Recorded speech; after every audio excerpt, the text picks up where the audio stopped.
Today I will be discussing three seemingly similar terms in the chemistry. Although these terms are very similar and they can be used interchangeably, but we must know the difference between these terms. So let's start our discussion about the distinction between the conjugation, delocalization, and resonance. And don't forget that this is just a general review. So I will quote very similar, very familiar, and very basic examples about these concepts to make the idea clear. Afterwards, we will be talking about more complex and more useful examples in the topics. For now, if you haven't subscribed my channel, do subscribe it because these videos take much time to be completed and I need your support to stay motivated. Let's start our discussion with the conjugation.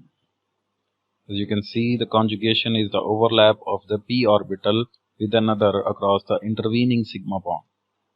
In transition metals, the d orbitals can be involved in the overlapping. But before going into the detail of the conjugation, let us first discuss about the nature of the pi and the sigma bond.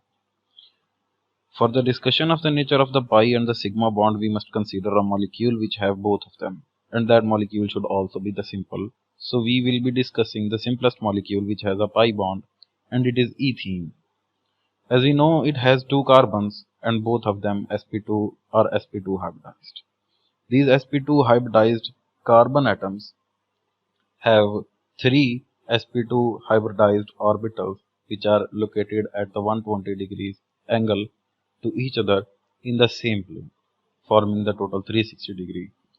So this is the first p orbital of the other carbon, second and the third. So the two sp2 hybridized orbitals of the two carbons overlap to form a sigma bond between the two carbon atoms. And each sp2 hybrid orbital forms a sigma bond by overlapping linearly with the s orbital of the hydrogen. So this is a sigma bond formed by sp2 s overlap. This is the other sigma bond formed by the sp2 and s overlap, and these are the remaining two. This is what we have discussed, the sigma framework of the ethene molecule. But there is a thing remaining which will be the main topic of discussion, and that's the pi bond. And we can't see the pi bonds right here because it is adjusted at the plane on which we need to show the pi bonds. So, and the pi bond is located perpendicular to this thing. So we need to rotate it at right angles. So let us rotate the sigma framework by 90 degrees, and we would see this. Now we can see the p orbitals associated with each carbon atoms. And we know that these p orbitals are at the 90 degrees to each sp2 hybridized carbon atom, and they will overlap to form a pi bond whose electron density will remain above and below the sigma bond between the two carbon atoms. Now as you can see, this bond is localized, this bond is confined between the two carbon atoms. And basically we are not talking about the bond, we are talking about the electrons which are being contributed by both of these atoms, and they are confined between these two carbon atoms. So let's talk about some other examples in which there is no localization of the electrons. Electrons can be delocalized, electrons can be moved across the whole structure. By the way, that will be the next topic of discussion. And for now, we are just discussing about the conjugation. And conjugation is all about the overlap of the p orbital, the extensive overlap of the p orbital over the whole sigma framework of the molecule. So now let's take an example of the 1,3-butadiene. As you can see, this is a molecule with 4 carbon atoms, and the whole 4 atoms are sp2 hybridized.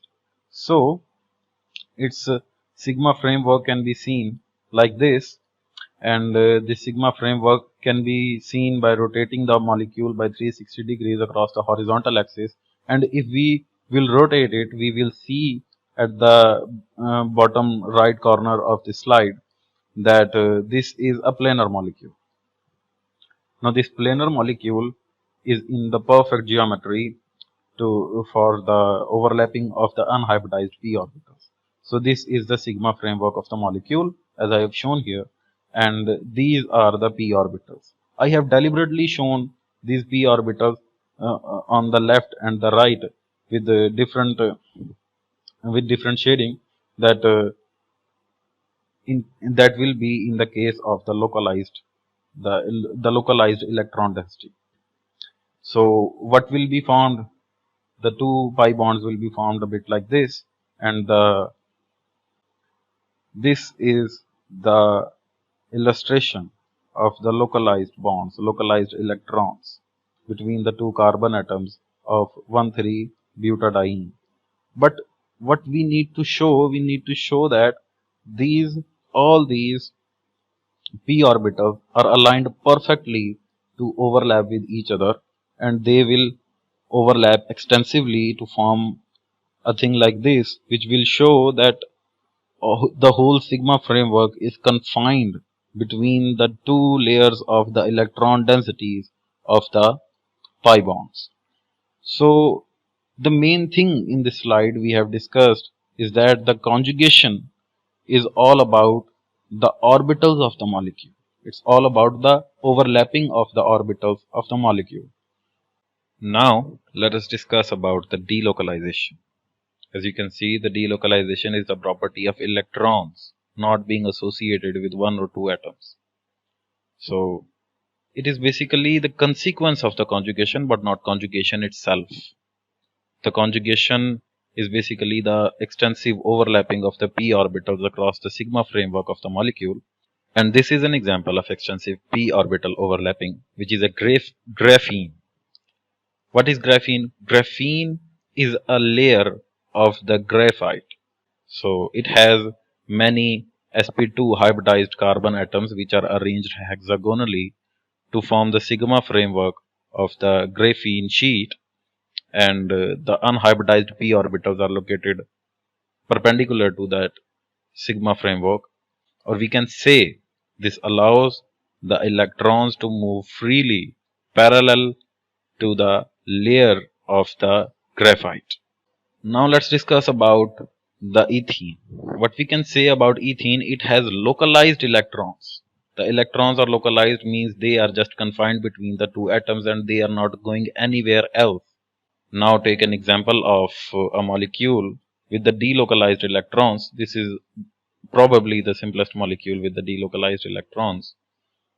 And this is the 1,3-butadiene as we have discussed earlier. It has the conjugation, and as a consequence of that conjugation, it allows the free movement of electrons across the whole structure. So this can be taken as the miniature of the graphene sheet, a very small miniature of the graphene sheet. But when many such sp2 hybridized carbons combine, they form a very tough thing, which is graphene. Now let's take some other examples of the molecules which allows the delocalization through conjugation. And these molecules are hexatriene, the conjugated hexatriene, and the alpha beta unsaturated carbonyl compounds. Now, as you can see in this case, the carbonyl group having the unsaturated part in conjugation with it. As you can see, the oxygen and the three carbon atoms, they are all in conjugation with each other because they are all sp2 hybridized, and they have an unhybridized p orbital which can overlap extensively, and this whole structure is planar. So the structure should be planar to allow the conjugation, and the conjugation should occur to allow the electrons to move freely. And the phenomenon of free motion of electrons across the whole structure of the molecule is what we call the delocalization.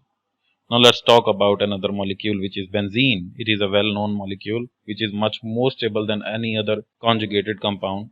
it is aromatic. We will talk about aromaticity in another video, but for now you can see it is conjugated. The sigma bonds are at alternating positions with the pi bonds, and this is one of the many definitions of conjugation, that if the sigma and pi bonds are at alternating position, the conjugation will occur. And now let's take another example, which is pyrrole. In this case, the lone pair of electron is in conjugation, and this lone pair of electron must be in the unhybridized p orbitals, and all the remaining 4 carbon atoms in this pyrrole structure are sp2 hybridized. So there is an extensive delocalization, and it is also an aromatic molecule. Now let's conclude our discussion with saying that the delocalization is actually the property of the electrons. It is not the property of the orbitals. It is the consequence of the conjugation, but not conjugation itself. Now let us talk about the resonance. By definition, we can say that the resonance is a way of describing the bonding in certain molecules or ions by combination of several contributing structures. Let's take an example of benzene. It is basically, I think, the simplest example of resonance. So let's take one benzene which can be shown like this, and it can be delocalized to form the other resonance structure, and this other resonance structure can be reverted back to the original one. And the overall benzene molecule is basically the hybrid of these two structures. The structures we use to describe the overall molecule are known as the resonance structures or the canonical structures, and the overall structure that we discussed here is known as the resonance hybrid. Now this definition and these two structures brings an idea to our mind that the two structures keep oscillating between one another. So sometimes it is one of the two structures, and other times it is the other structure. Or there can be another idea in our mind that the two structures are in equilibrium with each other. But now I will have to say that both these concepts are completely wrong. Because the overall structure, the overall resonance hybrid, possess the characteristics of the canonical structures. But it is not the canonical structure, none of the canonical structure at any time, neither it is in equilibrium. So how would we describe, how would we understand the real thing, understand the real phenomena? To understand it, let us take an example of liger, which is a hybrid of a male lion and a female tiger, and the resonance hybrid is the liger. It is not the resonance hybrid, it is the biological hybrid of the male lion and the female tiger. But just to make it clear, I said that it is the resonance hybrid. Now, one thing that we need to understand is the difference between the equilibrium sign and the resonance sign. As you can see, the two half-headed arrows represent the equilibrium sign, and a single line having the arrowheads on the either side represents the resonance sign. One thing that we need to note is the resonance is the least acceptable form of the delocalization of electrons, but still it is most frequently exploited method of showing the delocalization of electrons in the books.